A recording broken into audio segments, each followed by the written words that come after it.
So எல்லாருக்கும் நமஸ்காரம். 129வது வாரம், 29 செப்டம்பர் முடிய போகிறது. இன்னும் ஒரு 90 நாள் தான் இருக்குது நம்மளுக்கு இந்த வருஷமே முடியறதுக்கு. இந்த மாதிரி இதில் இருக்கும். ஸோ அதில் வந்து இன்றைக்கான அஜெண்டா வந்து பார்த்தீங்கன்னா அடக்கமுடைமையினுடைய கணேச மந்திரத்தில் ஸ்டார்ட் பண்ணி அடக்கமுடைமையினுடைய 9வது குறள் பார்க்க போகிறோம். அடுத்த வாரம் அடக்கமுடைமை அப்படின்ற அதிகாரத்தை க்ளோஸ் பண்ணிட்டு அதுக்கு அடுத்த அதிகாரத்துக்கு போக போகிறோம். அப்புறம் இன்றைக்கி வந்து வாய்ஸ் ஆஃப் பக்தாஸில் Lingashtakam recitation by Shrimati Preetha Pramod ma'am. ஆமாம், அவங்க சொல்கிறேன்னு சொல்லியிருக்கா. ஸோ அது முடிச்சுட்டு சுப்பிரமணிய புஜங்கம் ஆஸ் யூஷுவல் ஒரு ஸ்லோகம், முடிஞ்சதுன்னா 2 ஸ்லோகம். அப்புறம் டைம் இருந்ததுன்னா மகாலட்சுமி அஷ்டகம் ரிவிஷன் பண்ணிவிட்டு முருகன் அந்தம் போகிறோம்.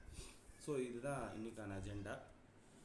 So we will start with Thirukkural, Ganesh மந்திரம் அண்ட் திருக்குறள். ஸ்ரீ சந்திரிகா மேம் வந்து வாலண்டியர் பண்ணுவார்.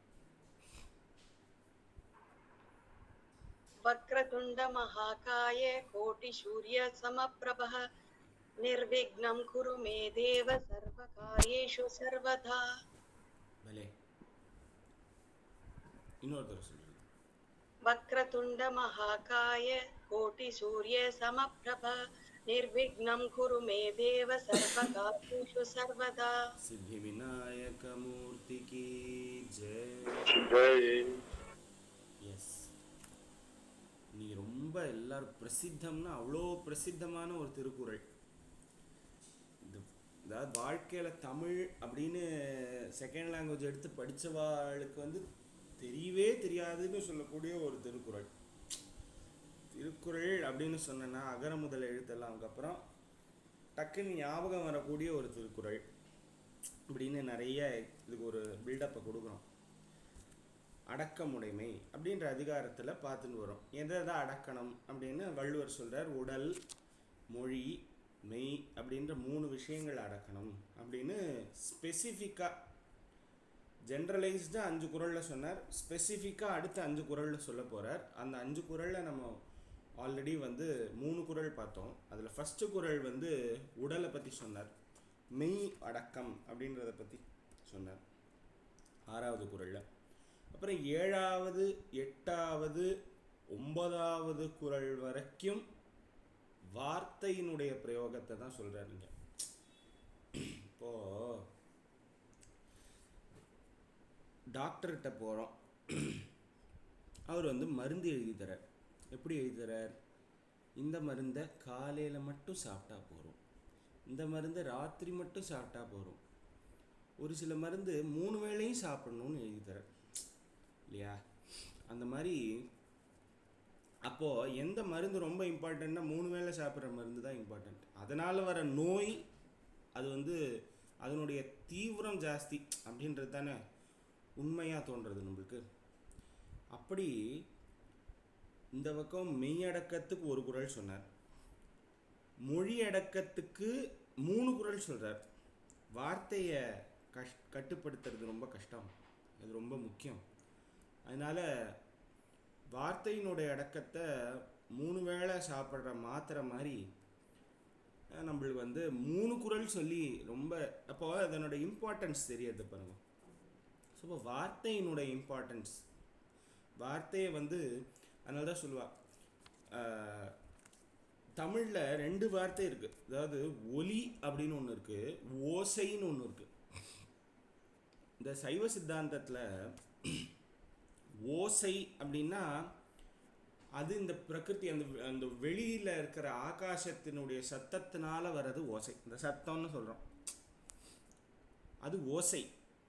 இந்த ஒலின்றது நம்ம உடம்புலேருந்து வருது, அது வந்து பிரம்மத்தினுடைய ஒரு கண்ட்ரோல்னால வருதான், அதனால அது வார்த்தையாக வருது. அந்த பிரம்மத்தினுடைய சம்பந்தம் இருக்கிறதுனால அதுக்கு பேர் ஒலி.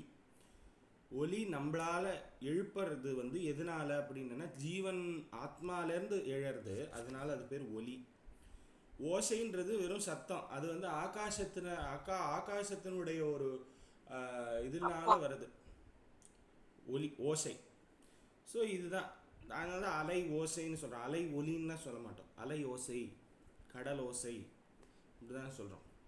ஓசைப்படுத்தாத, சத்தம் போடாத இப்படிதான் சொல்கிறோம். ஸோ அந்த மாதிரி அப்போது இந்த உடம்புக்கு ஒரு குறள் சொன்னார், மனசுக்கும் ஒரே ஒரு குறள் சொல்கிறார். கடைசி குறள் 30வது குறள் பார்க்க போகிறோம். அதான் 130வது குறள் பார்க்க போகிறோம். இந்த பர்டிகுலர் வார்த்தையினுடைய அடக்கத்தை பற்றி 3 குறளில் சொல்கிறார், 3 வேளைக்கு மாத்திரை கொடுக்குற மாதிரி. அப்போது ஏன் அவர் சொல்கிறார், நீ இன்னும் கொஞ்சம் டீப்பாக யோசிச்சு பார்த்தோம்னா, உடம்பும் மனசும் சேர்ந்து தானே வார்த்தைகள் வருது. ஒருத்தருக்கு உடம்பு சரியில்லை, இல்லை ஒருத்தர் ரொம்ப எரிஞ்சு விழுறார் அப்படின்னா, ஏன் எரிஞ்சு விழ, ஒன்றும் அவருக்கு உடம்பு சரியில்லை, இல்லை பசிக்கிறது. எங்கள் மாமி இப்படி தான் என்ன பண்ணுவான்னா, திடீர்னு ரொம்ப ஷார்ட் டெம்பர்டாக கோவம் வரும். நான் ரொம்ப சில்லாக இருப்பாள். அப்போ எங்கள் பாட்டி சொல்லுவாள், நான் பாட்டியே திடீர்னு இது பண்ணுவாள். அப்போ பாட்டி சொல்லுவாள், அவளுக்கு ஒன்றும் இல்லைடா, அவளுக்கு இது ஒன்றும் பசிக்கிறது இல்லை, தூக்கம் வருது, இருந்தாலும் அவளை அப்படி சொல்கிறா அப்படின்பா. அந்த மாதிரி உடம்பு சொல் பேச்சை கேட்கல அப்படின்னா அந்த ஒரு அன்ஈசினஸ் வார்த்தையினால் தெரிய வருது. அது இல்லை மனசு சரியில்லை அப்படின்னா அதுவும் எதனால் வருது, ரிஃப்ளெக்ஷன் எதில் தெரியறது அப்படின்னா வார்த்தையில் தெரியாது. அப்போ வார்த்தைன்றது ரொம்ப இம்பார்ட்டண்ட். அதனால வார்த்தைக்கு 3 குறள். இப்போ குறளுக்கு போவோம். தீனார் சுட்ட புண் உள்ளாரும் ஆறாதே, நாவினால் சுட்ட வடு. இது எல்லாருக்கும் தெரிஞ்ச குறள் தான், அதனால இது ஒரு 2 டைம்ஸ் ரிப்பீட் பண்ணிடுங்க. தீனார் சுட்ட புண் உள்ளாரும் ஆறாதே, நாவினார் சுட்ட வடு. சூப்பர். தீயினார் சுட்ட புண் உள்ளாரும் ஆறாதே, நாவினார் சுட்ட வடு.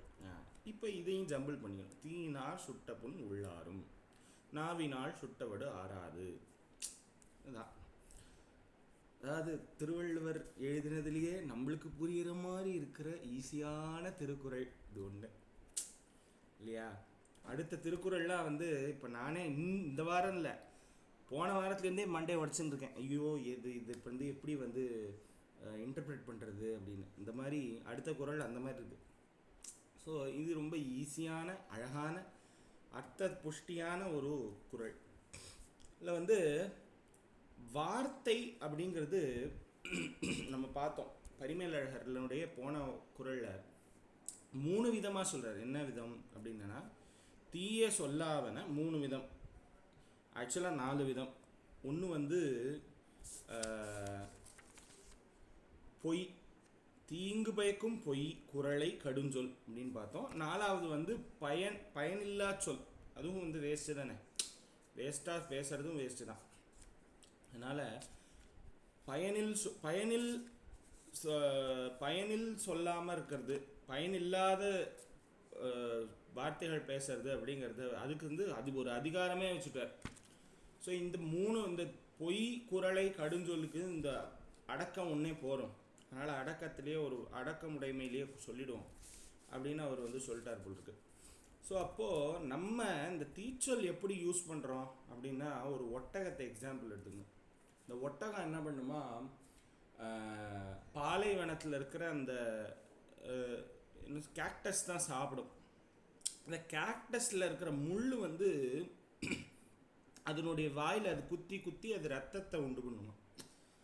இந்த ஒட்டகம் என்ன பண்ணுமா, அது தெரியாமையே இதனுடைய சுவை தான் அது போல் இருக்கு அப்படின்னு அதை இன்னும் சாப்பிட்டு அது இன்னும் அது வாயில் குத்தி ரத்தம் வருமா. அந்த மாதிரி வார்த்தையினுடைய பிரயோகம் இப்போ இந்த காலகட்டத்தில் பழக்கமே அப்படி ஆயிடுத்து. வண்டியில் போகிறவன் ஏதோ ஒரு விதத்தில் ஆர்ன் அடிச்சிட்டேன்னா உடனே வீட்டில் சொல்லிட்டு வந்துட்டியா அப்படின்னு ஆரம்பிப்பான். இந்த மாதிரி வார்த்தைகள், அந்த மாதிரி நம்ம வார்த்தைகளை ரொம்ப அடக்கி பிரயோகம் பண்ணணும் அப்படின்னு வள்ளுவர் சொல்கிறார். இந்த இடத்துல தீனார் சுட்ட புண் உள்ளாரும், இதுக்கு பரிமேலழகர் தான் சொல்கிறார். ஒருவனை ஒருவன் தீயினால் சுட்ட புண் மெய்க்கண் கிடப்பினும் உள் ஆறும். ரொம்ப அழகாக சொல்கிறார். இப்போது எவனோ ஒரு தர்க்கம் பண்ணுறவன் சொல்லுவான், ஏன் கையில் தீயில் சுட்ட புண்ணு வந்து கையில் ஆறாமல் அப்படியே தானே இருக்குது உடம்புல அப்படிமா.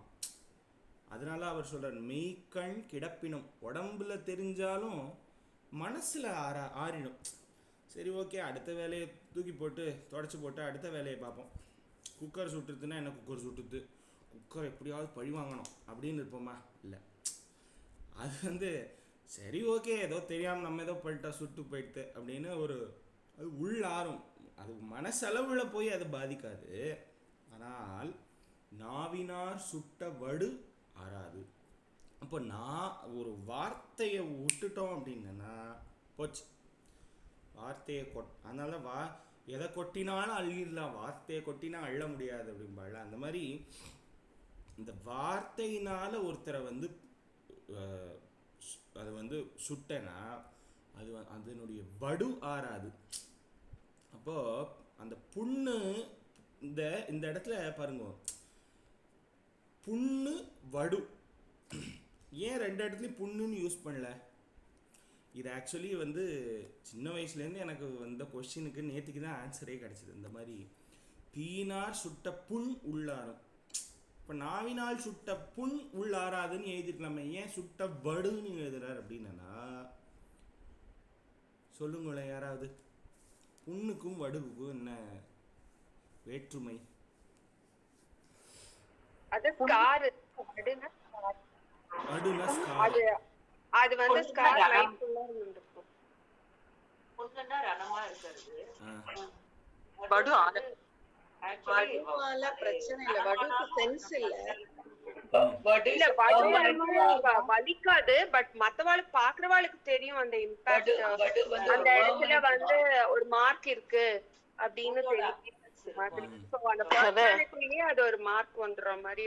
ஐ டோன்ட் நோ, அது அப்படியே புண்ணுன்றது ஆறிட்டு, அதான் புண்ணு வந்து ஆறிடும். வடுங்கிறது அதை பாக்குறதுக்கு வந்து ஞாபகம் வரும், அந்த இன்சிடென்ட் ஞாபகம் வரும். அந்த மாதிரி ஆனது வந்து லைஃப் ஃபுல்லா மறக்க முடியாம ஒரு எக்ஸாக்ட்லி அதான் சொல்றேன். புண்ணுன்றது உடனே ஆறி போயிடும், புண்ணு தான் வடுவா மாறும் இல்லையா? ஏதோ ஒரு புண்ணுன்றது வடுவா மாறுமா மாறாதா?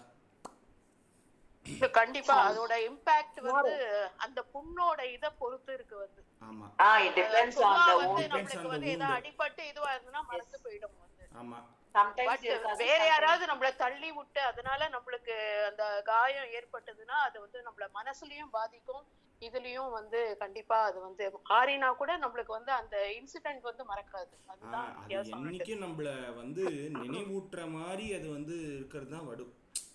புண்ணுன்றது ஆறாம போகும். இந்த ரெண்டும் வந்து டைலமால இருக்கிறது. அதனால தீயினால் சுட்ட புண் உள்ளாரும்.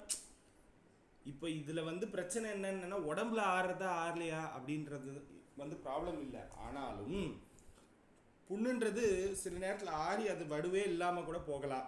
ஆனால் வடு அப்படின்றது புண்ணுனால வருது. ஸோ இது வந்து எக்ஸ்க்ளூசிவ், மியூச்சுவலி என்ன சொல்கிறது, புண் அதாவது வைடர் டேர்ம் அப்படின்னு சொல்லலாம். புண்ணு வடுவாக மாறி அது வந்து என்றைக்குமே அது நம்மளுடைய ரிகலெக்ஷனில் மைண்டில் வந்துட்டே இருக்கிற ஒரு விஷயமா இருக்கும் வடு. ஆனால் புண்ணு வந்து ஆறி போயிடும் மெய்யளவில், உடம்பளவில் சொல்கிறேன். இது வந்து மனசளவில் எப்படி வந்து உண்டாகும் அப்படின்னா, தீயினார் சுட்ட புண் உள்ளாரும், மனசளவில் ஆறினும், ஒன்றும் பிரச்சனை கிடையாது. ஆனால் நாவினால் சுட்ட வடு ஆறாது. ஸோ அப்போ யாராவது ஒருத்தர் ஏதோ ஒரு சொல் வந்து சொல்லிட்டா அப்படின்னா அது வந்து ஜென்ம ஜென்மத்துக்கும் மறக்காது. இந்த மாதிரி ஒரு தீச்சொல், அந்த சொல்ன்றதுனுடைய ஒரு என்ன சொல்கிறது பவர் அந்த மாதிரி. இதுதான் சொல்லுவாங்க, அந்த வறுமை, ஒரு பழமொழி உண்டு, வறுமை போம் வறுமையில் உற்ற வடு போகாது அப்படின்னு சொல்லுவாங்க. அதுக்கு ஒரு எக்ஸாம்பிள், ஒரு பணக்காரன் இருந்தான், நான் ரொம்ப பணக்காரன். அவன் வந்து இந்த கோயில் வாசலில் எவனோ பிச்சை எடுத்துட்டு இருக்கிறவன்ட்ட போய் 1 கோடி ரூபா கொடுத்தான்னு வச்சுக்கோங்களேன். சரி 1 கோடி ரூபா கொடுத்தானா அந்த பிச்சை எடுக்கிறவன் என்ன பண்ணுறான் நாளைக்குன்னு பார்க்கலான்னு வந்து இந்த பணக்காரன் பார்த்தா அதே கோயில் வாசலில் உட்காந்து தங்கத்தில் ஓடு பண்ணி பிச்சை எடுத்துட்டு இருந்தான். அப்படின்னு ஒரு இந்த பழமொழின்றது வந்து அதாவது என்ன சொல்றது, அது அது வந்து அனுபவத்தின் உடைய ஒரு இதுதான் பழமொழி. ஸோ அந்த மாதிரி வறுமை அப்படின்ற ஒரு விஷயத்துல வந்து இருந்தவாளுக்கு அந்த வறுமையினுடைய ஆழம் தெரியும். அது வந்து என்றைக்குமே மறக்காது அப்படின்னு சொல்கிறதுக்கான ஒரு எக்ஸாம்பிள் தான். இது ரொம்ப ஹாஸ்யமாலாம் சொல்ல முடியாது அந்த இந்த கதையை. பட் இது வந்து அந்த அந்த அளவுக்கு அது வந்து எவ்வளோ கஷ்டப்பட்டிருக்கோம் அப்படின்றது நம்மளுக்கு தெரியும். இப்போ நம்மளே ரொம்ப கஷ்டப்பட்டு ஒரு கீழேந்து ஒரு ஜாயிண்ட் ஃபேமிலியிலேருந்து வரவா இருக்கா, இல்லை வந்து ரொம்ப கீழேந்து நல்ல வேலை கிடச்சி இப்போ நல்லா இருக்கணும் அப்படின்னு இருந்தால் கூட ஒரு சில விஷயங்கள்லாம் வந்து ரொம்ப வீணாக செலவு பண்ணும் பொழுது நம்மளுக்கு அந்த நினைவுகள்லேருந்து வரும், ஏன் இப்படிலாம் பண்ணுறோம் அப்படின்ற மாதிரி. ஸோ அந்த மாதிரி அது வந்து அந்த வடு அப்படின்றது வந்து அந்த அளவுக்கு தாக்கத்தை உண்டு பண்ணக்கூடிய ஒரு விஷயம். ஸோ அந்த தாக்கம் இந்த இதுக்கு வருது. வார்த்தைக்கு வந்து சொல்கிறார் வள்ளுவர். அப்போது இந்த தீ சொல், தீ அதாவது நெருப்பு அண்டு சொல், இந்த ரெண்டும் வந்து ரெண்டுத்துக்கும் ஒரு ஒற்றுமை என்ன அப்படின்னா ரெண்டுமே சுடும். தீயினால் சுடும் சுட்ட புண், நாவினால் சுட்ட வடு. ஸோ ரெண்டுமே சுடுறது, இது ஒற்றுமை. ஆனால் இந்த ஒற்றுமை இருக்கிற ஒரு விஷயத்தில் ஒரு வேற்றுமையும் இருக்குது. ரெண்டும் வந்து ஒற்றுமையாக தான் இருக்குது, ஆனால் உள்ளுக்குள்ள ஒரு வேற்றுமை இருக்குது, ஒரு டிவிஷன் இருக்குது. என்ன அப்படின்னா தீ அதாவது நெருப்புன்றதுனால சுட்ட புண் ஆறும், ஒன்று ஆறும், இன்னொன்று ஆறாது. ஸோ ரெண்டுமே வந்து சுடும், ஆனால் வந்து ஒன்னொன்னுத்தினுடைய இம்பேக்ட் வேறு வேறு மாதிரி இருக்குது அப்படின்றத பார்த்தா ரெண்டும் வந்து சேர்ந்துருக்க மாதிரி இருக்குது, ஆனால் பிரிஞ்சிருக்கு அப்படின்ற ஒரு விதத்தில் வந்து இது நான் சொல்லலை, இது பரிமேலழகரனுடைய உரையில் இப்படி இருக்குது. அதாவது தீ அண்ட் தீ அண்ட் சொல் ரெண்டுத்துக்கும் ஒற்றுமையும் இருக்குது வேற்றுமையும் இருக்குது. அது அழகாக வள்ளுவர் சொல்லியிருக்கார் அப்படின்னு பரிமேலழகர் எழுதியிருக்கார். அதை நான் உங்களுக்கு சொல்கிறேன். ஸோ இது வந்து தீயினார் சுட்ட புண் உள்ளாரும் ஆறாதே நாவினால் சுட்ட வடு. நாவினால் பேசுகிற வார்த்தைகளை அடக்கம் அப்படிங்கிறது ரொம்ப ரொம்ப ரொம்ப ரொம்ப இம்பார்ட்டண்ட். அப்படின்றதுனால 3 குறளில் வார்த்தையினுடைய ஒரு அடக்கத்தை பற்றி சொல்கிறார். அடுத்த குறளில் மன அடக்கத்தை பற்றி சொல்ல போகிறார். எஸ். ஸோ இந்த குறள் இன்னும் ஒரு தடவை சொல்லிடுங்க, நம்ம அடுத்த இதுக்கு போவோம்.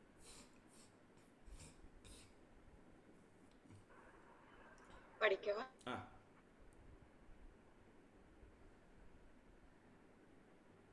சொல்லுங்க.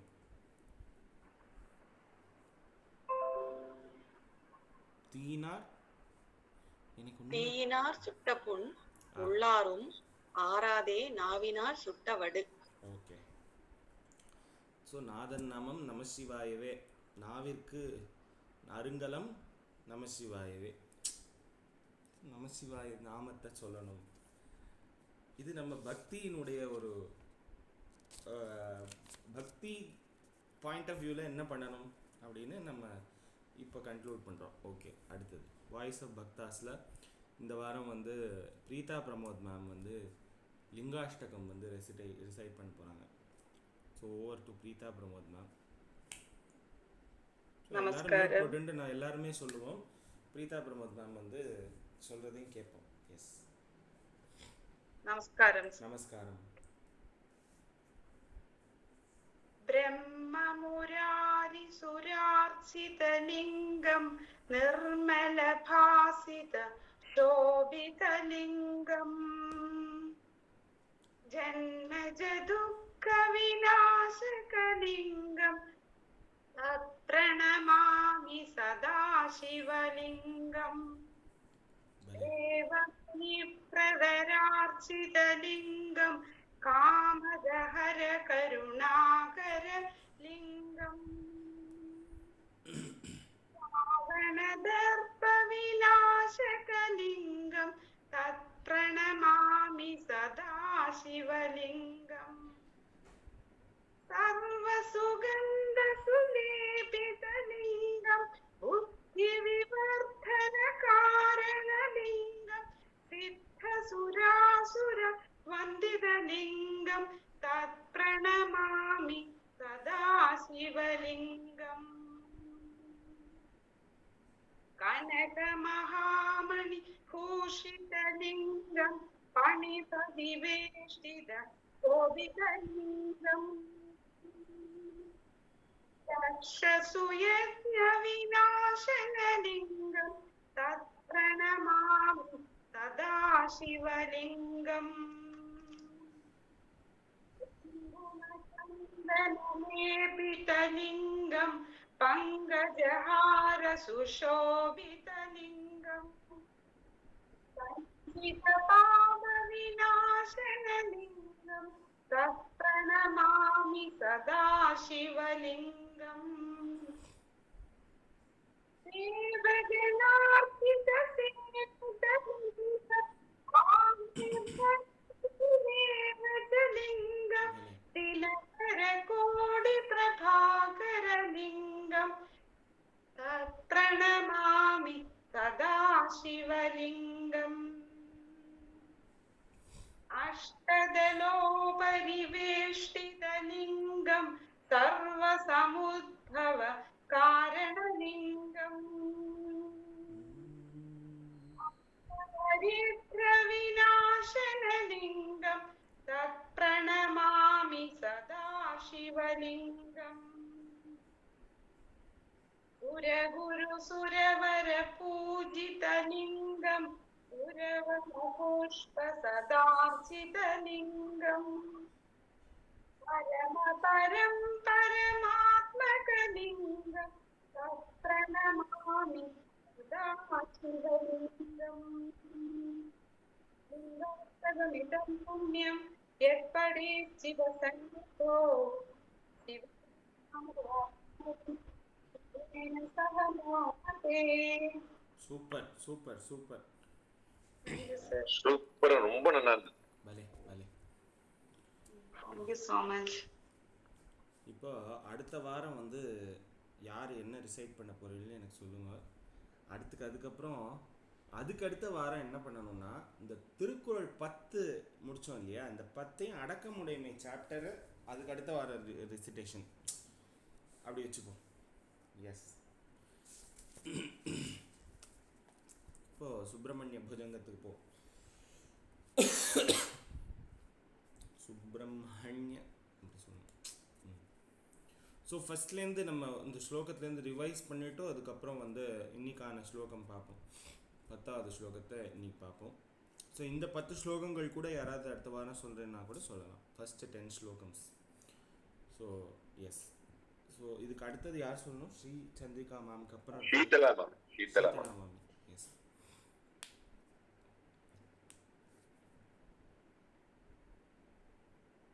நமஸ்காரம். நமஸ்காரம் மாமி. சதா பாலரூபாபி விக்னாதி ஹந்தி மகாதந்தி வக்ராபி பஞ்சாஷ்யமான்யாः விதீந்திராதிவ்ருத்யா கணேசாபிதாமே விதந்தாம் ஸ்ரேயம் காபி கல்யாணமூர்த்திஹி. பலே. அந்த மான்யாஹா வராது, மான்யா அவ்வளோதான். மான்யா. மிச்சபடி கரெக்ட். சூப்பர். தேங்க்யூ. அடுத்தது சாய் லட்சுமி மேம். சாய்லக்ஷ்மி மாமி.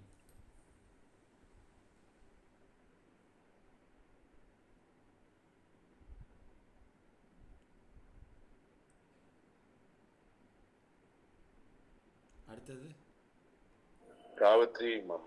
நான் இருக்கேம்மா. சரி, ஓகே, சொல்லுங்கம்மா. சொல்லு. சொல்றேம்மா.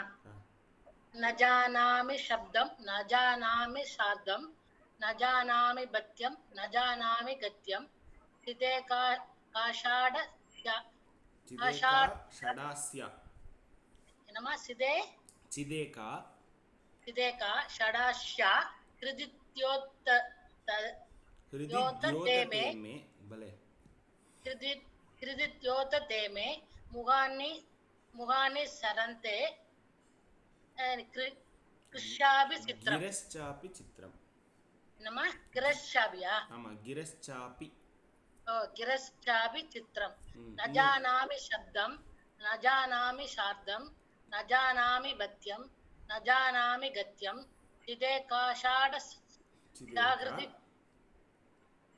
சிதேகா ஷடாஷ்யா கிருதித்யோத தேமே भले முகானி சரந்தே கிருஷ்யாபி சித்திரம் गिरश्चापि चित्रम् ஓ அதுவா கிரஷ்யாபி சித்திரம் ஓகேம்மா சொல்ல வந்துடும் ஒன்றும் பிரச்சனை இல்லை. அடுத்தது தேங்க்யூ அடுத்தது சாவித்ரி மாமி இல்லையா? நான் சொல்றேன் ஆ மயூராதிரூடம் மகாவாக்கியகூடம் மனோஹாரிதேகம் மகச்சித்தகேகம் மகீதேவதேவம் மகாத்வேதபாவம் மகாதேவபாலம் பஜே லோகபாலம். பலே நமஸ்காரமா. இன்னும் வேற சொல்லலாமா? இல்லை அடுத்தது போகலாம். கரெக்டாக வந்துட்டுன்னா ஒன்றும் பிரச்சனை. அடுத்தது சசிகலா. நமஸ்காரம். நமஸ்காரம். यदा सन्निधानं गतामानवामे भवाम्भूति पारं गतास्ते तदैव इति व्यञ्जयन् सिन्धुतीरे य आस्ते तमीढे पत्रं पराशक्तिपुत्रम्. சூப்பர். என்னோட பேர் வரலையே ஸ்ரீமதி, அது அப்புறமா வருமா? இதோ ஆமா நீங்க அந்த இதுல ஸ்ரீ சந்திரிகா மேம்ல இருந்து வந்து ஆரம்பிச்சோம் இல்லையா, அதனால நீங்க சொல்றதா சொல்லிடுங்க, ஒண்ணும் பிரச்சனை இல்லை. ஸ்ரீமதி மாமிட்ட சொல்லுங்க.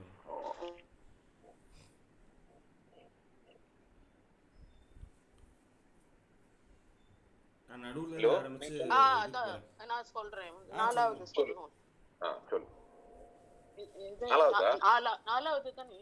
அஞ்சாவது யதாப்தேஸ்தரங்காஹ. ஓகே. यथाभ्यस्तरङ्गालयं यान्ति तुङ्गाः तथैवापदस्सन्निधौ सेवतां मे इतीवोर्मिपङ्क्तिर्नृणां दर्शयन्तं तदा भावये हत्सरोजे गुहं तम्.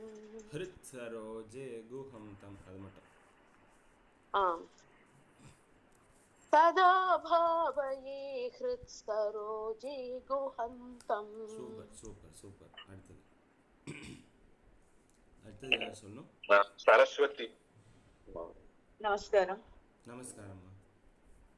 गिरौ मन्निवासे नरायेधिरूढाः तदा पर्वते राजदेतेधिरूढाः इदीव ब्रुवन् गन्धशैलाधिरूढाः तदेवो मुते मे तदा षण्मुखोऽस्तु. அந்த இதீவ ப்ருவன் கந்த சைலாதி ரூடஹ, அங்க மேல ரெண்டு இடத்துல டான்னு இருக்கு, இந்த இடத்துல டஹ தான். அது மட்டும்தான் ஒரே ஒரு கரெக்ஷன். சூப்பர். அடுத்தது போலாம். திரும்ப சொல்லவா? சொல்லிடுங்களேன். गिरौ मन्निवासे नरायेधिरूढाः तदा पर्वते राजते तेधिरूढाः इदीव ब्रुवन् गन्धशैलाधिरूढः तदेवो मुते मे तदा षण्मुखोऽस्तु. சூப்பர். Thank you. அடுத்தது ராஜேஸ்வரி. नमस्ते. இப்படி வருதா? महाघोधितीरे महापापचूरे मुनीन्द्रानुकूले सुगन्धाख्यशैले गुहायां वसन्तं स्वभासालसन्तं जनार्तिं हरन्तं शयामो गुहन्तं. பலே பலே. சூப்பர். அடுத்தது ராஜேஷ் ராம்நாத் ஜாயின் பண்ண. சசி நீங்களா? அது நான் தான் இன்னைக்கு லாகின் பண்ணது. ஓ ஓகே சரி. அடுத்து அப்போ நிறைமதி. Yes, நமஸ்காரம். நமஸ்காரம். लसस्वर्णगेहे नृणां कामदोहे तुमस्तोमसञ्जन्नमाणिक्यमञ्जे समुद्यत्सहस्रार्कतुल्य प्रकाश सदा सदा भावये कार्तिकेयं सुरेशम्. Super, perfect. Thank you. Maithili மாமி. நீங்க சொல்லுங்க, நான் கேட்டுக்கிறேன். அடுத்த வாழ்கிட்ட போகலாம். லதா சூரியன். லதா மாமி.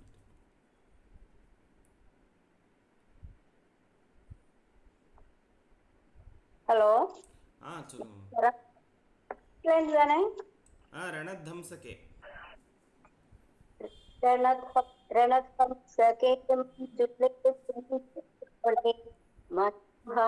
லாவண்ய பீயூஷ பூர்ணே मनषट्पदो मे भवक्लेशतप्तः सदा मोदतां स्कन्ददे पादपद्मे.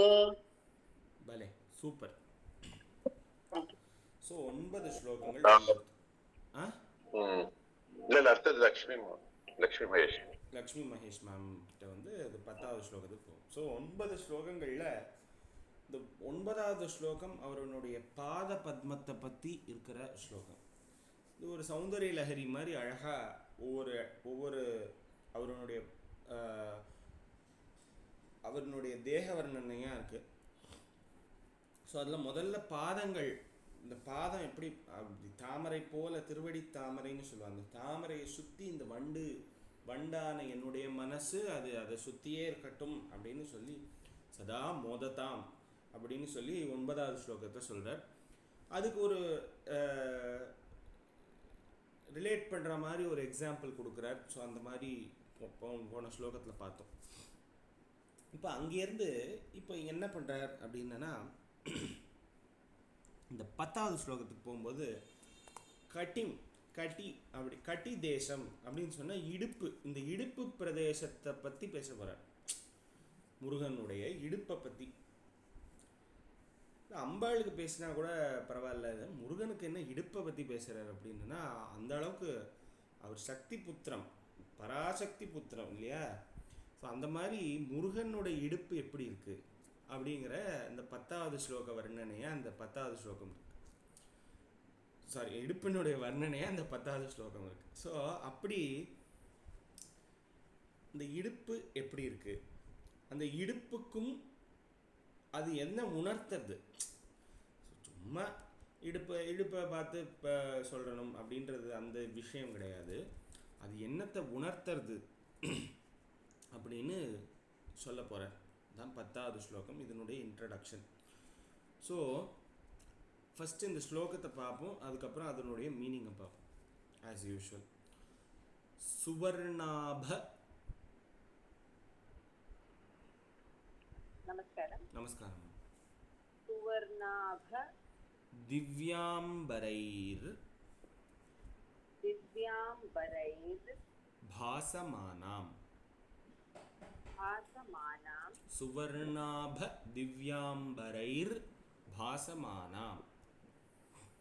சுவர்ணாப திவ்யாம்பரைர் பாசமானாம். குவணத் கிங்கிணி மேகலா शोभमानाम्. सुवर्णाभ दिव्याम्बरैर्भासमानाम्.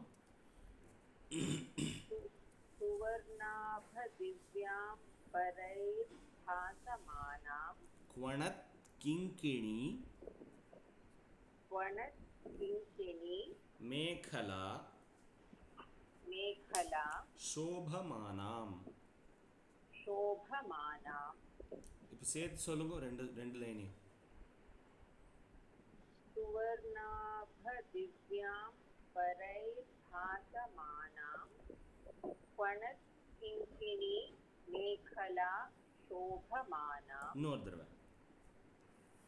சுவர்ணாப திவ்யாம் பரைர்பாசமானாம் க்வணத் கிங்கிணி மேகலா शोभमानाम्. सूपर.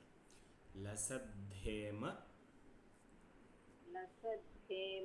पट्टेन பட்டேன வித்யோதமானாம் வித்யோதமானாம் லசத்தேம பட்டேன லசத்தேம பட்டேன வித்யோதமானாம் வித்யோதமானாம் சேத் லசத்தேம பட்டேன வித்யோதமானாம் லசத்தேம பட்டேன வித்யோதமானாம் கட்டிம் பாவயே கட்டிம் பாவயே ஸ்கந்த ஸ்கந்த தே தீப்யமானாம். தே தீப்யமானாம். தேன உன்னுடைய. ஸோ கட்டிம் பாவயே ஸ்கந்ததே தீப்யமானாம். கட்டிம் பாவயே ஸ்கந்த தே தீப்யமானாம். அந்த மாதிரி பாஸ் பண்ணி சொன்னாலே ஸோ அப்போ நம்மளுக்கு வந்து அந்த புரிதல் இருக்கும். ஸ்கந்தத்தே அப்படின்னு சொன்னேன்னா அது வந்து இதுவாகிடும். ஸோ அதனால் பாஸ் பண்ணி சொல்லுங்க ஒன்று பெட்டர், இட்ஸ் குட். ஸோ கட்டிம் பாவயே ஸ்கந்த தே தீப்யமானாம். கட்டிம் பாவயே ஸ்கந்த தே தீப்யமானாம். ஏன்னா இந்த தே ஸ்கந்த தே அப்படின்னு சொல்லலாம், ஸ்கந்த உன்னுடைய அப்படின்னு அர்த்தம் கரெக்டு தான்.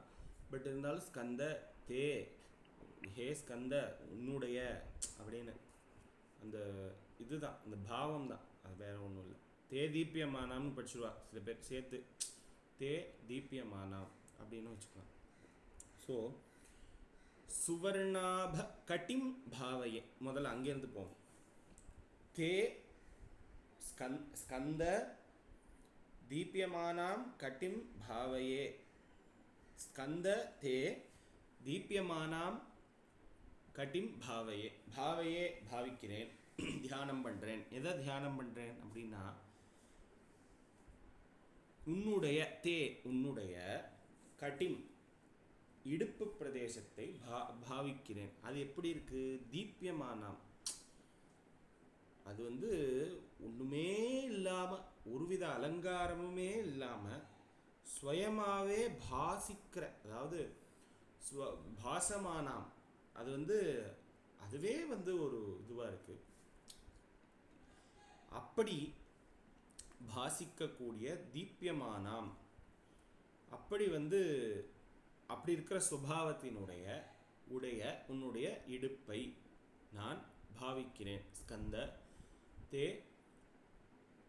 கட்டிம் பாவையே. ஸ்கந்தா உன்னுடைய இடுப்பை தியானம் பண்ணுறேன். அது எப்படி இருக்கு? சுவர்ணாப திவ்யாம்பரைஹி. அம்பரம் அப்படின்னா ட்ரெஸ்ஸு.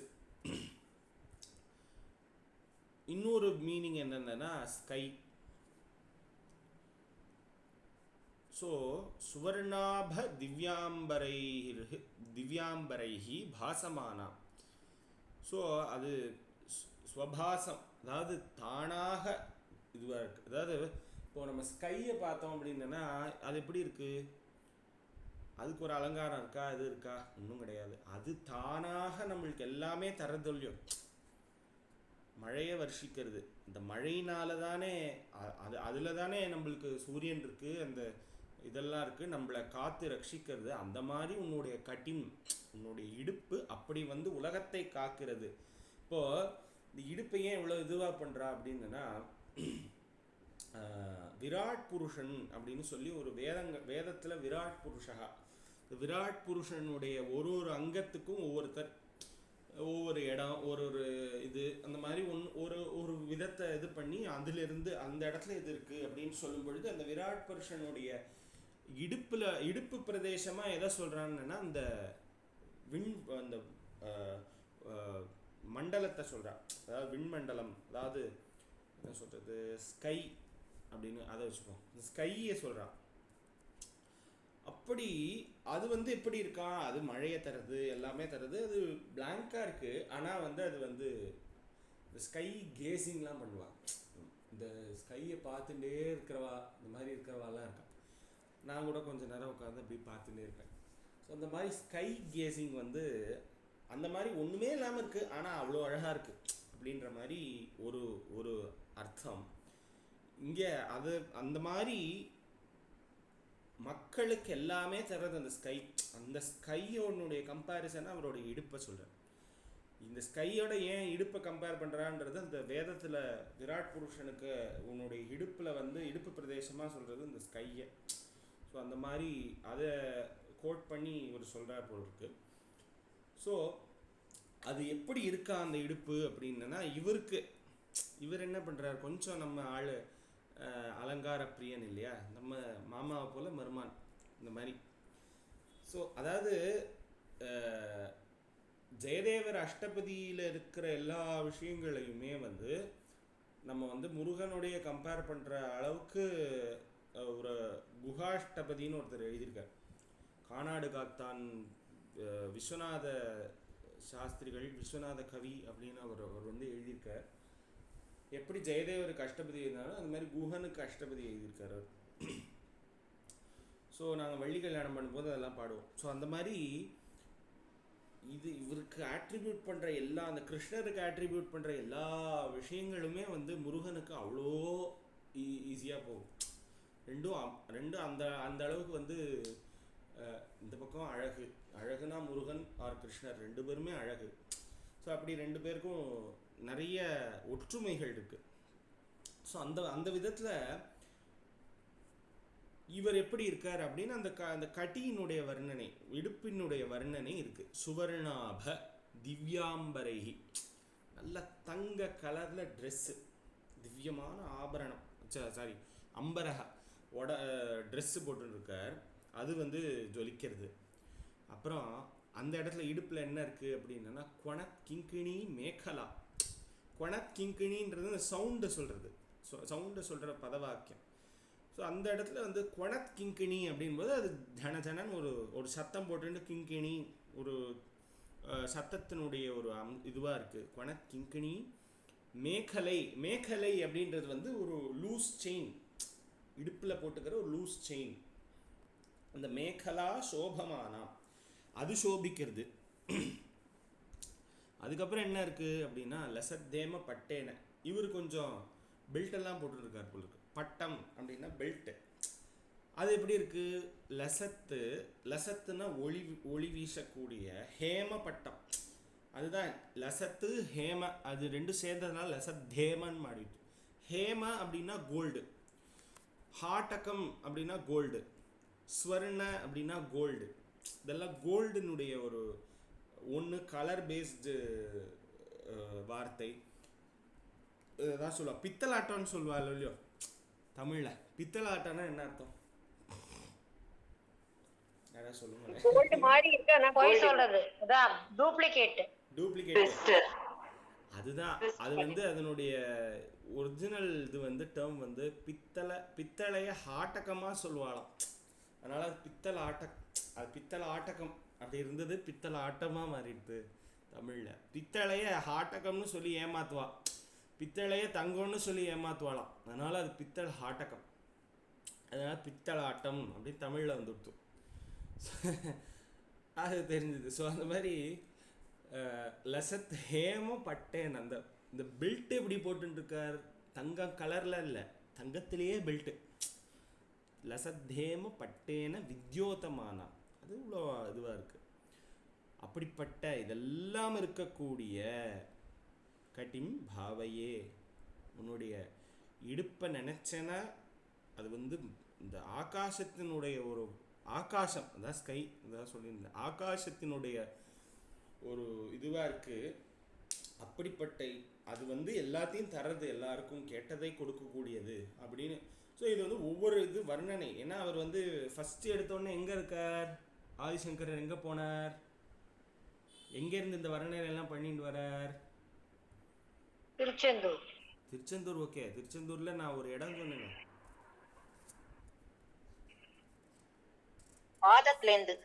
பாதத்துக்கு முன்னாடி. அதுக்கு முன்னாடி ஸ்லோகத்தில் என்ன பார்த்தோம்,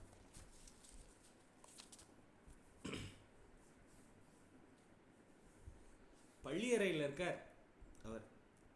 இந்த பள்ளியறையிலிருந்து முருகனை பார்த்து இதெல்லாம் சொல்லிட்டு வர்றார். முதல்ல பாதத்தை வர்ணனை பண்ணார், இப்போ அடுத்து வந்து இடுப்பை சொல்லிட்டார். இப்போ அடுத்து அவருக்கு எங்கே போகிறார், 11வது ஸ்லோகத்துக்கு போவார். முதல்ல இந்த ஸ்லோகம் பார்த்துருவோம். இன்னைக்கு 2 ஸ்லோகம் பார்க்க போகிறோம். சூப்பர். சுவர்ணாப திவ்யாம்பரைர் பாசமானாம் குணத் கிங்கிணி மேகலா சோபமானாம் லசத்தேம பட்டேன வித்யோதமானாம் கட்டிம் பாவயே ஸ்கந்த தே தீப்யமானாம். எஸ். ஸோ இது வந்து 10வது ஸ்லோகம். இந்த 10வது ஸ்லோகத்தை ஒரு தடவை சொல்லிடுங்க, அடுத்த ஸ்லோகத்துக்கு போகும். சுவர்ணாப திவ்யாம் பரை பாசமானாம் வனத் கிங்கினி மேகலா சோபமானாம் சூப்பர். லசத்தேம பட்டேன வித்யோதமானாம் கட்டிம் பாவயே ஸ்கந்த தே தீப்யமானாம். பலே பலே பலே. இப்போ அடுத்து 11வது ஸ்லோகம். இப்போ இடுப்பு முடிஞ்சுடுத்து. அதுக்கப்புறம் இன்னும் கொஞ்சம் மேலே அவருடைய மார்பு, இந்த மார்பினுடைய வர்ணனையை அந்த 11வது ஸ்லோகம் அமையிறது. கௌரிஜி ஏதாவது சொல்ல வந்தீங்களா? இல்ல அடுத்தது யார் சொல்லணும்? அதுதான் சொல்ல வந்தேன். கலாமாமி. கலாமாமி. சூப்பர். நமஸ்காரம். நமஸ்காரம் மாமி. ஸோ இப்போ வந்து முதல்ல பாதம் முடிஞ்சது, அப்புறம் கட்டி அதாவது இடுப்பு பிரதேசம் முடிஞ்சது. இப்போ அடுத்தது வந்து அவருடைய ஹிருதய தேசம், அதை வந்து சொல்ல போகிறேன். ஸோ இப்போ அந்த ஹிருதய தேசம் இந்த பக்தனுக்கு வந்து எப்படி அனுகிரகம் பண்ணுறதை பற்றியே யோசிச்சுட்டு இருக்கிற பெருமாளாக இருக்கக்கூடிய முருகப்பெருமாள் எப்படி வந்து இது பண்ண போகிறார். அதனால்தான் பெருமாளுக்கும் முருகனுக்கும் அவ்வளோ ஒரு தொடர்புன்றதுனால்தான் அருணகிரிநாதர் எல்லா பாட்டிலையும் பெருமாளே பெருமாளேன்னு பாடினார். இந்த மாதிரி இது ரெண்டுத்துக்கும் வேறுபாடே கிடையாது. அதுக்கு நிறைய அது அடுத்து அந்த மாதிரி ஏதாவது ஸ்லோகம் எடுக்கணும், பார்க்கணும் என்ன இருக்குன்னு. ஸோ அந்த மாதிரி இப்போ வந்து அவருடைய ஹிருதயத்தினுடைய ஒரு இதுவாக இந்த அதாவது பெருமாளுக்கு ஸ்ரீவத்சம் அப்படின்னு ஒரு இது உண்டு அவருடைய ஹிருதயத்தில். ஸோ அந்த மாதிரி அதில் வந்து இந்த குங்குமம் அப்பி, அதனால தான் இந்த இது சொல்லுவாள் குங்குமம் அப்பி இதெல்லாம் பண்ணுவாள். அதாவது ஸ்ரீரங்கத்தில் வந்து நம்பெருமாளுக்கு வந்து அந்த குங்குமப்பூவை நல்லா குழைச்சி அவருக்கு வந்து ஃபுல்லாக தடவி விடுவாள். ஸோ அந்த மாதிரி ஒரு இதெல்லாம் உண்டு. ஸோ அதில் வந்து இந்த இடத்துல அவருடைய சுப்பிரமணியனுடைய ஹிருதயத்தில் வந்து ஒரே குங்குமமாக இருக்குது. அந்த டீட்டெயில் எப்படி இருக்குது, அது வந்து எப்படி கம்பேர் பண்ண போகிறார் ஆதிசங்கரர் அப்படின்னு இந்த 11வது ஸ்லோகத்தில் பார்க்க போகிறோம். எஸ். இப்போது இந்த புலிந்தேஷ கன்யான்னு ஆரம்பிக்கிற அந்த லைனு அடுத்த லைனு காஷ்மீர ராகம் வரைக்கும் இருக்கிற இதுக்கு வந்து மீனிங், அது வந்து ஒரே லைன், சிங்கிள் லைன். இதை வந்து நம்ம பார்க்க போகிறோம் அது எப்படி எப்படி இருக்குது அப்படின்னு சொல்லி. எஸ். ஸோ முதல்ல ஸ்லோகம் பார்ப்போம், அதுக்கப்புறம் அதனுடைய மீனிங் பார்ப்போம். புலிந்தேஷ கன்யா. புலிந்தேஷ கன்யா घनाभोग तुंग. घनाभोग तुंग. पुलिंदेश कन्या घनाभोग तुंग. पुलिंदेश कन्या घनाभोग तुंग. स्तनालिंगनासक्त. स्तनालिंगनासक्त. काश्मीर रागम. काश्मीर रागम. पुलिंदेश कन्या घनाभोग तुंग स्तनालिंगनासक्त. पुलिंदेश कन्या घनाभोग तुंग स्तनालिंगनासक्त. काश्मीर रागम. यस, அதேதான். இன்னொரு தடவை சொல்லுங்க. पुलिंदेश कन्या घनाभोग तुंग स्तनालिंगनासक्त. काश्मीर रागम. पुलिंदेश कन्या घनाभोग तुंग स्तनालिंगनासक्त. काश्मीर रागम. यस. नमस्याम्यहम् பாலா இல்ல ஒரு டவுட் ஆ இல்ல இந்த இஷ்யூ போட்டிருக்கால நம்ம சாதாரணமா இந்த காஷ்மீர அதுல வந்து அந்த இஷ்யூக்கும் இந்த இஷ்யூக்கும் என்ன வித்தியாசம்? ரெண்டுத்துக்கும் வித்தியாசம் உண்டு. அதாவது எஸ்ஹெச் இஷ்ஷு, இந்த இஷ்ஷு இஸ்ஸு கிடையாது. இஸ்ஸுக்கு இஸ்ஸுன்னு சொல்கிறோம்ல, ஐஎஸ், அது இஸ்ஸு. சா நம்ம சா போடுறோம்ல, அந்த சக்தன்னு இருக்கு பாருங்க, அது முன்னாடி லைன், அது முன்னாடி வார்த்தை, அது சா. இது வந்து ஷ ஷ.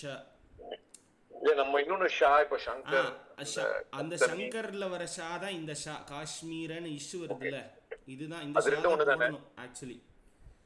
நீங்க போடுற விஷம், விஷம்னு வருதுல்ல அந்த ஷா, அது இந்த ஷாவை விட கொஞ்சம் அழுத்தி சொல்லணும், ஷ விஷம் அப்படின்னு. ஒரே ஒரு எக்ஸ்பிளனேஷன் சொல்லட்டுமா? சொல்லுங்க. அதாவது சிவ சாந்தி அதுக்குலாம் வர்ற ஷா வந்து இந்த காஷ்மீர ராகம் அதுல இருக்குது. அது எங்க இருந்து வருதுன்னா அன்னம், தாளவ்யக ஷகாரகன் பேர் இருக்கு. நம்ம ரெண்டு பக்கத்துல நம்ம சொல்லும்போது ஷா சொல்லும்போது நம்மளுடைய அன்னம் இருக்கு இல்லையா, அந்த போர்ஷன்ல இருந்து வரும். அதே இந்த ஷா இருக்கு பாருங்க, அதுக்கு பேருக்கு அது வந்து ஷண்முகம், புஷ்பம், அதுக்கெல்லாம் வர்ற அந்த ஷா. அது அந்த ஷா வந்து மூர்தன்யக ஷகாரகன் பேரு. அதாவது நம்மளுடைய நாக்கு இருக்கு இல்லையா, நாக்குடைய மேல் பூராக்கு பேரு மூர்தான்னு பேரு. ஸோ அந்த நாக்கு மேல பட்டு ஷா அப்படின்னு அழுத்தி சொல்றோம் இல்லையா, அதனால அதுக்கு மூர்தன்யக ஷகாரகன் பேரு. ஸோ அதனால அந்த ஷா நம்ம சாதாரணமா சொல்லும் போது, கிளாஸ்ல நம்ம சொல்லும் போது ஷா, ஷண்முகம், புஷ்பம், அந்த மாதிரி அது அந்த ஷா அப்படின்னு சொல்றோம். இந்த ஷா வந்து சாந்தி, சிவா, அந்த மாதிரி சங்கர், அந்த மாதிரி சொல்றோம். உங்க நேர பார்த்து கத்துக்கிறேன் மாமி. இல்ல அதாவது மூர்த்தினி நம்ம சொல்றது வந்து என்னன்னா, இந்த இன்னும் கொஞ்சம் நாக்க மடக்கி இந்த மேல அந்த இது தொடர மாதிரி சொல்றது. அது வந்து அழுத்தி அணா அணா அதெல்லாம் சொல்றது பார்த்தீங்கன்னா, 3 சுழி அணா அதெல்லாம் வந்து அங்க டச் ஆகி வரும். அன்னம்னு சொல்ற அந்த அந்த இது வந்து பல்லுக்கு கொஞ்சம் லைட்டா, அந்த பல்லுனுடைய கொஞ்சம் பின்னாடி, அவ்வளவுதான். இல்ல நம்ம கன்னத்தினுடைய கடைசி போர்ஷன் கை வச்சோம்னா வரும்ல, காதுக்கு பக்கத்துல, அந்த இடத்துல இருந்து அந்த பல்லுக்கு பக்கத்துல பின்பக்க அந்த இடத்துல இருந்து வரும், அதுதான் அன்னம் சொல்றோம். ஓ ஓகே ஓகே, தேங்க்ஸ் மாமி, ரொம்ப தேங்க்ஸ். ஸோ இதுதான். ஸோ நமஸ்யாம்யஹம், நமஸ்யாம்யஹம், நமஸ்யாமஹம்னு இருக்கு. நான் லேப்டாப்ல இருந்து பார்க்கறேன். நமஸ்யாமி அஹம், கரெக்ட். நமஸ்யாம்யஹம் தான்.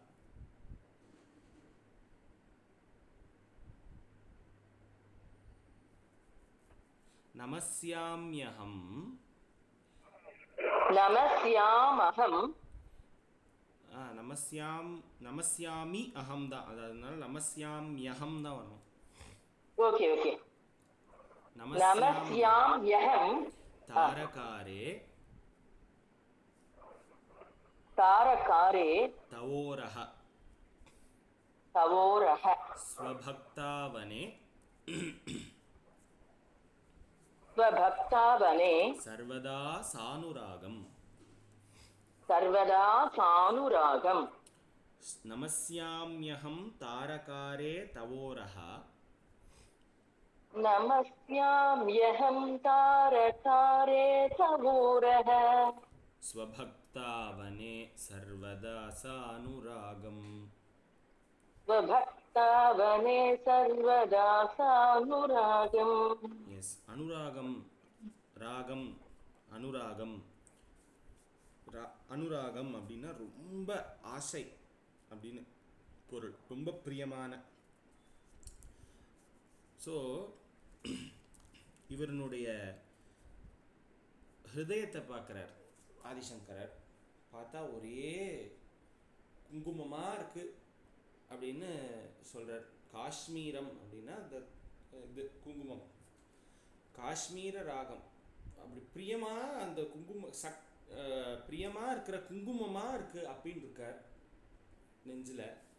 அது எதனால வருது அப்படின்னு அவருக்கு யோசிக்கிறார். 2 விதமாக தோன்றுறது. ஏன்னா இவர் பள்ளியறையில் இருக்கார் ஒழியோ, அதனால் வந்து ஒரு விதம் எப்படி தோன்றுறது அப்படின்னா, வள்ளியை வந்து அவர் வந்து கட்டின்னு இருக்கிறதுனால அந்த அவளுடைய ஸ்தனத்தில் வந்து இந்த குங்குமம் எல்லாம் அவள் வந்து போட்டுருக்கா. அந்த குங்குமம் இவனுடைய ஹிருதயத்துலேயும் வந்து அது பட்டு இதுவாகுது. ஸோ அந்த இடம்லாம் வந்து ஃபுல்லாக குங்குமமாக இருக்குது அப்படின்னு ஒரு அர்த்தம். அதுதான் புலிந்தேஷ கன்யா. புலிந்தேஷ அப்படி வந்து அந்த அதாவது என்ன சொல்வா, கன்யா அப்படின்னா பொண்ணு. இந்த புலிந்தேஷா அப்படின்னு புலிந்தேசன் அவன் யார் அப்படின்னா, ஐயோ பேர் மறந்து போயிடுச்சு டக்குன்னு. புலிந்தன்.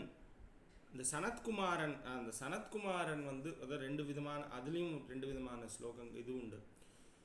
ஒன்று வந்து மகாவிஷ்ணு தான் வந்து இந்த நம்பிராஜன் அப்படின்ற, நம்பிராஜன் கரெக்ட், இந்த நம்பிராஜன்ற ஒரு இதில் வந்து பிறக்கிறார். ஏன்னா அர்ஜுனனோடு கிராத்த இது பண்ணும்பொழுது என்ன ஆகுது, சிவன் வந்து இந்த வேடன் மாதிரி வந்து அர்ஜுனனோடு போர் பண்ணி அவனுக்கு வந்து அந்த இது தனுஷ் தராராம்.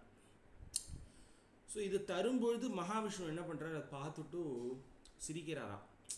இவர் என்ன ஒரே வேடம் இதெல்லாம் போட்டுன்னு வர்றாரு. உடனே வந்து கோவம் வந்துடுத்து அவருக்கு, சிவனுக்கு. என்னையா வேடன்னு சொல்கிற, நீ போய் போகிற வேடனா அப்படின்னு சொல்லி என் பிள்ளையே அனுப்புகிறேன் உன் பொண்ணை கல்யாணம் பண்ணிக்கிறதுக்கு அப்படின்னு அனுப்புகிறார். ஸோ அப்படி விஷ்ணுவினுடைய பொண்ணாக தான் வள்ளியை வந்து சொல்கிறா எல்லா கதைகள்லாம். ஸோ அந்த புலிந்தேஷ கன்யா, புலிந்தன் அவனுடைய பொண்ணாக இருக்கக்கூடியவள், அவளுடைய மார்பகங்கள் எப்படி இருக்குது அப்படின்னா கனா போக துங்க, அது வந்து ரெய்ஸ்டாக இருக்குது. அப்படிப்பட்ட அந்த மார்பகத்தில் அவ போட்டுருக்கிற குங்குமங்கள்லாம் வந்து இவர் ஆலிங்கனம் பண்ணின்னு இருக்கிறதுனால, கட்டின்னு இருக்கிறதுனால ஸ்தனா ஆலிங்கனம், அதை வந்து இவர் வந்து அவளை கட்டின்னு இருக்கிறதுனால அவ போட்டுன்னு இருந்த அந்த குங்குமங்கள்லாம் சக்தனா ரொம்ப பிரியம். இவர் வந்து அது வந்து ஆசையாக கட்டின்னு இருக்கிறதுனால அவளுடைய குங்குமங்கள்லாம் வந்து இவருடைய மார்பில் வந்து பட்டு விடுறது, பட்டு ஒரே குங்குமமாக இருக்குது. அப்படி இருக்குது உன்னுடைய ஹிருதயம் அப்படின்னு இந்த ஃபஸ்ட்டு 2 லைனில் சொல்கிறார். இதை பார்த்த உடனே இவருக்கு என்ன தோன்றது அப்படின்னா, இப்போ இந்த காலத்தில் இருக்கிறவாள்லாம் பார்த்தா வேற மாதிரி ஏதாவது தோணும். அது வந்து விபரீதம். அது வந்து அப்படி தோணலை இவருக்கு எப்படி தோன்றது அப்படின்னா, நமஸ்யாம்யஹம். நான் அதை பார்த்த உடனே எனக்கு என்ன தோன்றது அப்படின்னா, ஸ்வபக்த ஆவனே, ஸ்வபக்த தன்னுடைய பக்தர்களுக்கு அவனே மாமவ சதா ஜனனி அப்படின்னு அம்பாளை சொல்லும்போது, மாமவ என்னை காப்பாற்று அப்படின்னு சொல்லுவோம். அவனே அப்படின்னா காப்பாற்றுவதில், நமஸ்யாம்யஹம் ஸ்வபக்தாவனே எங்காவது அங்கே இருக்கும் இல்லையா, ஸ்வபக்த தன்னுடைய பக்தர்களை அவனே காப்பாற்றுவதில் சர்வதா சானுராகம், எப்போதும் மிகவும் பிரியமுள்ள, சர்வதா சானுராகம் ஸ்வபக்தாவனே. எதில் ரொம்ப நாட்டமுடையவர் அவர் அப்படின்னா, தன்னுடைய பக்தர்களை காப்பாற்றுவதில் மிகவும் எப்போதும், சர்வதா அப்படின்னா எப்போதும் நாட்டமுடையவர் ஆர் பிரியமுள்ளவராக இருக்கக்கூடிய தாரகாரே, தாரகனுக்கு அரி அப்படின்னா வந்து எதிரி, அதாவது தாரகாசுரனை சம்ஹாரம் பண்ணவர், தாரகனுக்கு அரி எதிரியாக இருக்கிறவர். அப்படிப்பட்ட உன்னுடைய தவ உரக அப்படின்னா வந்து ஹிருதயம், இந்த நெஞ்சு, அதை வந்து எப்படி உன்னுடைய மனசுக்குள்ள உனக்கு வந்து வந்து அப்படியே எப்படிரா என்னுடைய பக்தர்களை காப்பாத்துறதுன்னு நினைச்சது வந்து வெளியில பார்த்தா அந்த உள்ளுக்குள்ள ஓடுற ரத்தம் வெளியில தெரிகிற மாதிரி இருக்கான் நம்ம இவருக்கு.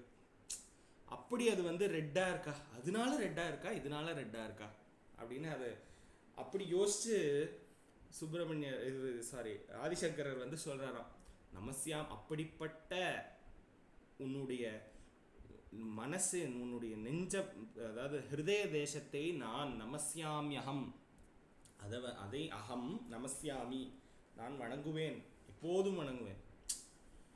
நமஸ்யாமியகம் தாரகாரே தவோரக, இதனால அவளை அந்த வள்ளியை கட்டின்னு இருக்கிறதுனால உன் மனசு ரெட்டா இருக்கா, அவளுடைய குங்குமம் உன் மனசுல பட்டுட்டான்னா அதை அழிச்சு பார்த்தா கூட எனக்கு தெரியறது, அதனால ரெட்டா இல்லை. இது உன்னுடைய பக்தர்கள் எப்படி காப்பாத்துறதுன்னு நீ மனசுல நினைச்சு அந்த இடம் வந்து ரணமா இருக்கிறதுனால ரெட்டா இருக்கு அப்படின்னு எவ்வளோ அழகா சொல்றாரு. தன்னுடைய அப்படிப்பட்ட அந்த ஹிருதயத்தை நான் வந்து எப்படி வந்து நான் மனசுல இது பண்ணாம இருக்கிறது, தியானம் பண்ணாம இருக்கிறது, எப்படி அதை வணங்காம இருக்க முடியும் அப்படிங்கிறதுனால நமஸ்யாமியகம், நான் எப்போதும் சர்வதா நமஸ்யாமி, இந்த சர்வதாவை அங்க கூட போட்டுக்கணும், எப்போதும் நானும் வணங்குவேன் அப்படின்ற மாதிரி ஆதிசங்கரர் வந்து இந்த 11வது ஸ்லோகத்தை சொல்றார். புலிந்தேஷ கன்யா கனா போக துங்க ஸ்தனாலிங்கனாசக்த காஷ்மீர ராகம் நமஸ்யாமியகம் தாரகாரே தவோரஹ ஸ்வபக்தாவனே சர்வதா சானுராகம். எப்போதும் நாட்டமுடையவர், பக்தர்களை காப்பாற்றணும்னு நாட்டம் இருக்கிற சுப்பிரமணியரை நான் வணங்காம வேற எந்த தெய்வத்தை வணங்குறது? உடனே க்ஷிப்ர பிரசாதியா இருக்கார், உடனே கேட்டதை உடனே கொடுக்கக்கூடியவர். திருச்செந்தூர்ல நின்றுட்டு இருக்கார், போய் அவரை பார்க்கணும், சீக்கிரமா போவோம் எல்லாரும் சேர்ந்து. ஸோ இந்த ஸ்லோகத்தை ஒரு தடவை சொல்லிவிடுங்க, நம்ம இன்னைக்கான செஷன் முடிச்சிடலாம். புலிந்தே மாமி, கலா மாமி. ஓகே.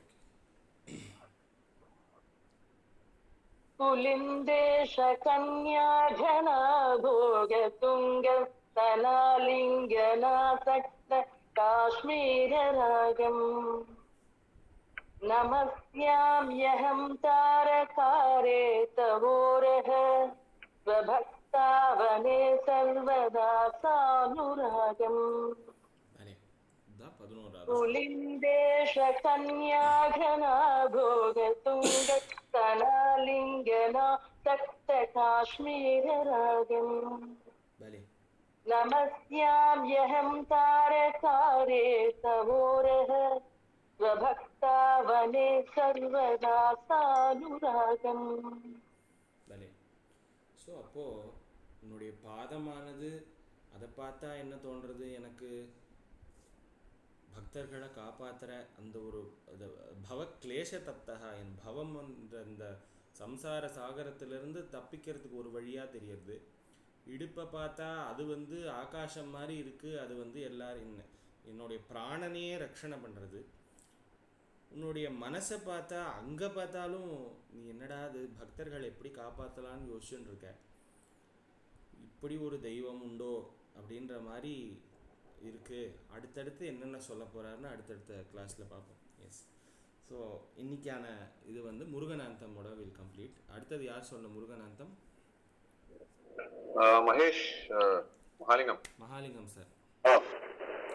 மகாலட்சுமி அஷ்டகம் பாலா வந்து அடுத்த கிளாஸ்ல ரிவைஸ் பண்ணிப்பார்.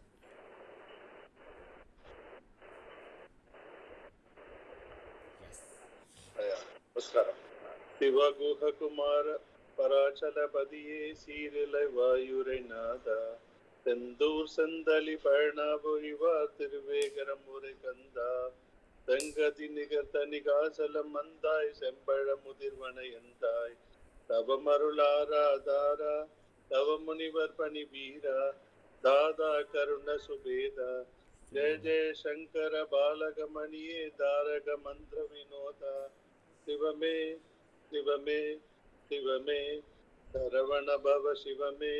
வெற்றிவேல் முருகனுக்கு அரஹரோஹரா. வீரவேல் முருகனுக்கு அரஹரோஹரா. ஆதிபராசக்தி மாதா கி ஜெய்.